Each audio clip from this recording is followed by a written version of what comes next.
बघू शकता लोक जेवल्यानंतर ए मला ब्लॉग मध्ये बोलायचंय भाई इकडे तिकडे जेवल्यानंतर लोक टहलायला जातात पायी पायी नागपूर अरे सचिन तर तुम्ही बघू शकता आम्ही अक्षरशः रिक्षामध्ये चाललेलो आहेत फिरायला बघा तुम्ही आल्या आल्या आम्ही परी काढली बाहेर म्हणजे आमची परी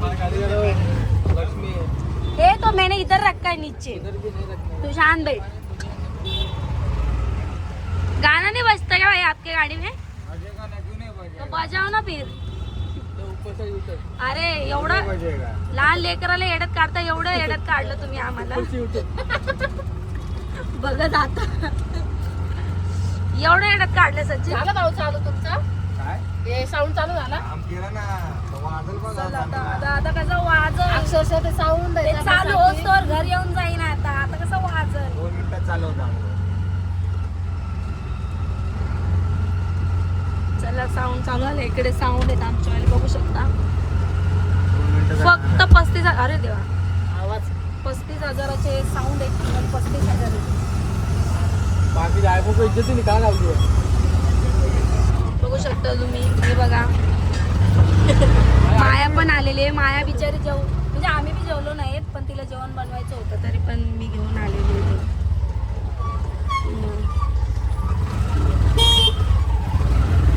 चला ट्रॅफिक करू नका बाकीच्यांनी आटत नाही लोक नाही क्लिअर झाला बघा हे बघा सकाळी सकाळी कसा फिरतोय बघू शकता लांब हो जरा जवळ येऊ नको कॅमेऱ्याच्या हे बघा तिकडे खाली जाऊन आलाय हिंडून आलाय आता शाळेची तयारी करायची आहे तर असं टाइमपास चाललाय ना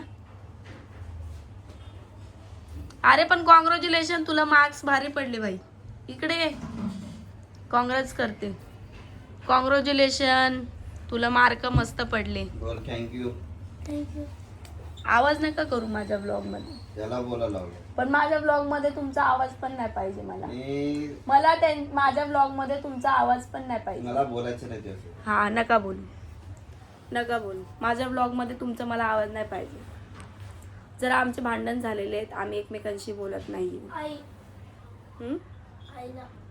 काय आईला भांडण काय आईला भांडण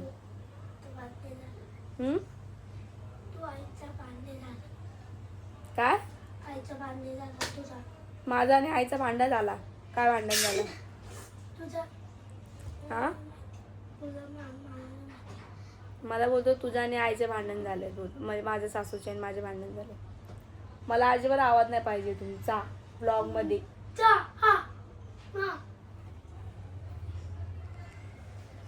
झालं नको जाऊ दादू तुला ब्लॉग मध्ये मी घेणार नाही मी पहिले सांगते तू जर गेला पप्पाकडं तुला ब्लॉग मध्ये मी नाही घेणार तुला घेऊ नको का ब्लॉग मध्ये घेऊ नको का सांग तुला पप्पाकडे जायचंय का माझ्याकडे जायचंय पप्पा तुला कंट्रोल कार घेतो बघितलं मुलं किती मतलबी असतात जिथं पैसा मिळाला जिथं खेळणे मिळाले तिथं जातात मम्मी तुला कंट्रोल कार नाही घेऊन देऊ शकत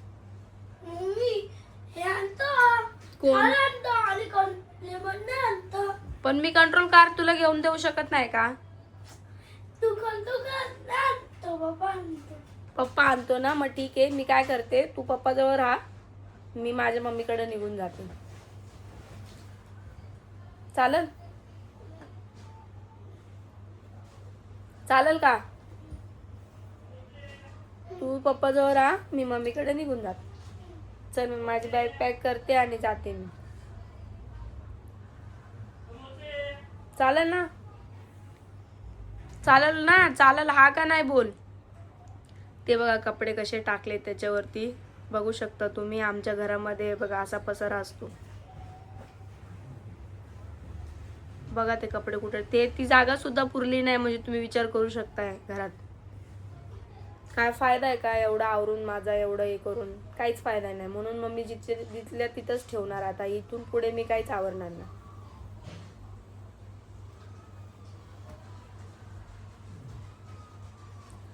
त्यांना मी आजपासून ब्लॉग मध्ये घेणार नाहीये त्यांना ब्लॉग मध्ये यायचं नाही घेणार नाही घेणार ब्लॉग मध्ये मी.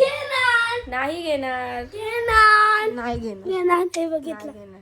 हे बघितलं तू नाही घेणार घेतला. कॅमेरा घेतला बघ घेतला घेतला नाही घेणार आहे मी ब्लॉग मध्ये. बोलायचं ना माझ्यासोबत तुम्ही बी आणि तू पण. समजलं. तुला दुसरी मम्मी करून घे. दुसरी मम्मी आण. मला त्याचं काही सांगू नकोस. आणि तुझ्या पप्पाला पण सांग दुसरी बायको करून आणायला. समजलं. तेच सांगते. मी माझ्या मम्मीच्या घरी जाते. तू तुझ्या याच्या घरी जा. आईच्या घरी. कळलं तुला. तेच म्हटलं. समजलं. काय माझा व्हिडिओ नको काढू. नाही ना मला दाखवायचंच आहे आता लोकांना की तुमची रियालिटी कशी आहे. तुम्ही बोलायचं नाही माझ्यासोबत अजिबात. काय काय रिअलिटी काय तुमची रियालिटी दाखवायची काय आहे? मला. मला तुम्ही ते real सांग. तुमचा स्वभाव कसा आहे कसं आहे समजन की लोकांना. उगाच मी नाव तुमचं पुढं करत होती म्हणून. कसं आहे किती खडूस स्वभावाचे आहे ना तुम्ही. कळण लोकांना आता. मी काय म्हणतो ऐक ना हम्म. कसं काय तुला जमतं का असं कसं हा कसं हे असं 5 मिनिटात गोड बोलायचं आणि 2 मिनिटांनी परत जे आहे ते भांडण म्हणजे कसं काय होतं काय नेमकं. म्हणजे मला मला आता काय बोलू मी. मला चावलेलं आहे का कोणी की मला 2-2 मिनिटाला झगडा करायची अशी हे नाही म्हणजे कसं काय असं जमू शकतं हम्म? का 5 मिनिटं अगोदर गोड आणि 2 मिनिटात लगेच मला नाही बोलायचं तुमच्यासोबत. तुमचं तुम्ही पहा. मग अरे ह्यांनी काहीतरी प्रॉब्लेम केला असेल म्हणून मी तो तसं वागते ना. 3 मिनिटात हा तुम्ही बोलले नाही का काय म्हणून बोललो मी तुम्हाला म्हटलं मी माझ्या ब्लॉग मध्ये तुम्हाला घेत. अरे पण काय बोललो मी तुला काय बोलले काय बोललो? काय बोलले नाही आठवत का काय बोलले. काय बोललो मी काय नाही बोललो तुला. माझे मिस्टर कधीच मला काय बोलत नाही. मी उगाच येड्यासारखी म्हणजे भांडत असते आहे ना. हेच म्हणणं तुमचं. अरे मला सांग आत्ता 5 मिनिटापूर्वी तू गोड बोलत होती ना व्यवस्थित बोलत होती ना. मग तुम्ही काहीतरी बोलले म्हणून मी तुम्हाला असं वागली ना. मी काय बोललो काय बोलले काय बोललो तू सांग मला. तुम्ही सांगा मला. बघा तुम्ही बघू शकता हे हा, धमकी 2 दिला मिनिटात असा थांब. अंगावर येईन असे उभे आहेत बघा तुम्ही. थांब तुला मी तुम्ही बघू आता शकताय. आता खरं काय ते खरं सांगतो. सम्राट मला धमकी देत आहे. मला सांग मी मम्मीला काय बोललो. मम्मीला ओरडलो मग तुम्ही याचं काय घेऊन बसला. 1 नंबरचा खोटारडा आहे हा. ते लहान हा खोटारडा आहे. याला मम्मी नाही पाहिजे. याला कंट्रोल कार पाहिजे. याला फक्त खेळणी द्या आणि दुसरं कोणत्या अदर गोष्टी द्या बस है ना. सम्राट मी काय बोलतोय मम्मीला मी ओरडतो का. मम्मीला मी कधी मारतो. बापरे. आता बोल काय बोल बघ. काय बोल. हे बघ हे पोरग काय सांगतंय. पोरगे काय सांगते. तर का बिघडलं का तुझं मला ते सांग आधी. माझं काय बिघडलं. माझं तुमच्यामुळे बिघडलं. का हम्म? का असंच काय असंच आठवण मला सांगा. काय आठवू. तुम्ही मला काय बोलले. काय नाही बोललो मी तुला. खरं ना आठवत. खरं काय ना नाही बोललो आठवत. मी. खरं ना आठवत. तुला मी काय बोललो घरातून निघून जा काय बोललो. तुम्ही मला असं बोलू पण शकत नाही घरातून निघून ना. मग हे घर तुमचं पण नाही. भाड्याने राहतायत तुम्ही. अरे हो मी भाड्याने भले राहतोय. तेच म्हटलं. मग काय भाड्याने राहतायत. हा मग तेच सांगते. काय सांग. तुमचे आणि माझे राज सेम आहे ना. माझ्या आणि माझ्या मिस्टरांचे राज सेम आहे. तर आमच्या दोघांच्या लाईफमध्ये फक्त स्ट्रगल आणि स्ट्रगलच लिहिलेलं आहे बस. याच्या व्यतिरिक्त काहीच नाही नशिबामध्ये. आमचं लास्टपर्यंत स्ट्रगलच आहे ना. म्हणजे थोडक्यात असं की आम्हाला जी गोष्ट पाहिजे ती पटकन अशी मिळाली नाही. आम्हाला काय ना काहीतरी त्यासाठी केलंच आहे. रिंगटोन आहे मोबाईलची. काय ना काहीतरी त्याच्यासाठी केलेलंच आहे. तेव्हा जाऊन आम्हाला ती गोष्ट कुठेतरी मिळालेली आहे. तर मग असो म्हणजे मी गाडीविषयीच बोलते. गाडी जी आम्ही घेतली ती पण कोणाच्या याच्यावर नाही घेतली, आम्ही स्वतः स्ट्रगल केली आणि घेतलेली आहे. त्यात ज्याची आणि कमेंट केली मला तुम्ही भरपूर जणांनी इन्स्टाला पण आणि यूट्यूबला पण की छान गाडी घेतली, कॉंग्रॅच्युलेशन म्हणून. पण काही लोकांनी अशी पण कमेंट केली की जुनी आहे असं तसं हे ते. अरे तुम्हाला काय करायचं, कशी का असे ना काय का असे ना, आहे की ना, घेतली ना घेण्याला महत्व आहे. माझं तर एक म्हणणं आहे का बाबा आपण आहे ना आपली चादर बघून पाय पसरावा. आता जाऊ ना, ते लोकांना कोण सांगणार चादर बघ.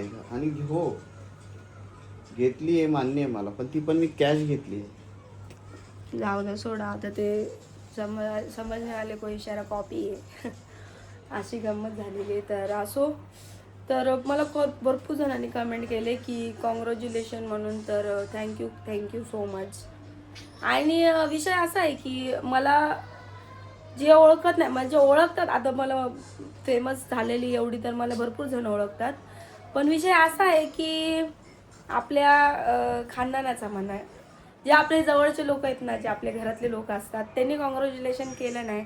मग आता मी याच्यावरती जळवणूक म्हणू की दुसरं काय म्हणू किंवा नाही सांगता येत, पण जे आपल्याला चांगले ओळखतात जवळचे त्यांनी आपल्याला जाऊ दे ठीक आहे कॉंग्रॅच्युलेशन नाही केले तर त्यांना मनातून काहीतरी वाटत असेल की बाबा गाडी घेतली किंवा हे घेतलं ते घेतलं. पण असो, पण तसं माझं मन नाही आहे. माझं नेहमीच दुसऱ्यांच्या लाईफमध्ये म्हणजे दुसऱ्यांच्या आयुष्यामध्ये चांगलं हो असंच माझं म्हणणं आहे. त्यांच्यासोबत माझं पण हो, बस बाकी काय नाही. पण ठीक आहे, जसं बघायला गेलं तर माझे वडील गेल्यापासून तर कोण आहे पण नाही. आम्हाला बघायला गेले तर माझे मिस्टर, मम्मी, भाऊ सोडून. तर मग बस झालं, जेवढ्यांनी दिले तेवढे. माझे मित्र मैत्रिणी त्यांचा पण मला खूप सपोर्ट आहे, त्यांनी दिलं. इवन दुसऱ्यांनी नाही दिले तर काय एवढा फरक पडत नाही.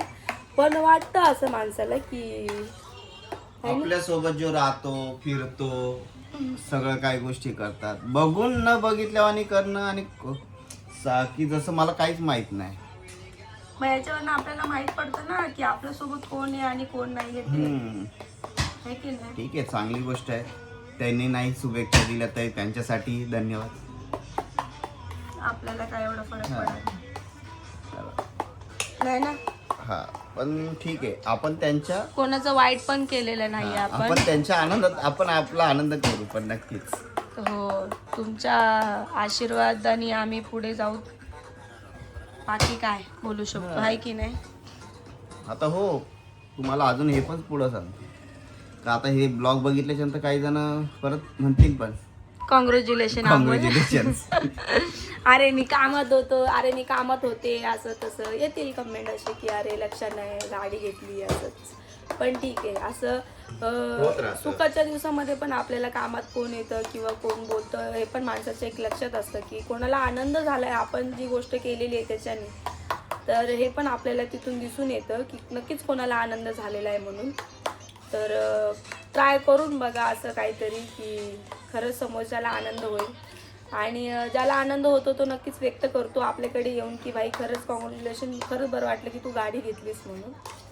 पण असो, आता जळणाऱ्यांचे घर बाजूला असावे अशी म्हण असते ना, तसं करावं लागेल. नाही लक्ष द्यावं लागणार त्यांच्याकडे. लक्ष जर आपण दिलं तर आपण सक्सेसफुल होणार कसे, एक ती पण गोष्ट येते, है की नाही.